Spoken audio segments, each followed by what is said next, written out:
இந்த கண்ணிமை இல்லாமல் ஒரு குழந்தை பிறந்தது. சுப்ஹானல்லாஹ். உலகத்தில் பெரும் மருத்துவர்கள் எல்லாம் அங்கே ஒன்று சேர்ந்தார்கள். எனக்கு தெரியுமா, கண்ணிமை இல்லாமல் பிறந்த குழந்தைக்கு கண்ணிமையை கொடுப்பதற்கு. அப்பொழுதுதான் ஆச்சரியப்பட்டார்கள். இந்த முடிச்சுகளை எல்லாம் பார்த்து ஆச்சரியப்பட்டார்கள். என்ன முடிச்சு தெரியுமா? ஒரு சதை துண்டு ஒரு இடத்துல இருந்து போச்சேண்டா, தொடையிலேருந்து ஒரு சதையை வெட்டி எடுத்து அந்த இடத்துல மூட்டினா அதை ஒட்டி பட்டும். அப்படிதான் அல்லாஹ்வுடைய படைப்பு. அல்லாஹ்வுடைய படைப்பு என்னன்னா, கையில் ஒரு சதை துண்டு போச்சா தொடையிலிருந்து வெட்டி எடுத்து ஒட்டி விட்டாருங்க, அது பாட்டுக்கு வளர்ந்துரும்.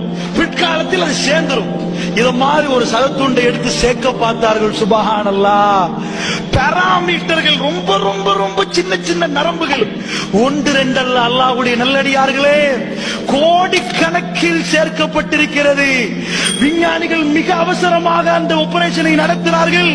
அல்லாஹ் ரப்புல் ஆலமீன் அந்த உயிருக்குரிய அஜலை தீர்மானித்து விட்டார். இன்னா லில்லாஹி வ இன்னா இலைஹி ராஜிஊன். இந்த உலகத்தை விட்டும் அந்த குழந்தை பிரிந்து விட்டது. கண்ணு செத்த உடனே உடம்பு சாக ஆரம்பிக்குது. இந்த கண்ணிமையை உன்னால் செய்ய முடியாதப்பா.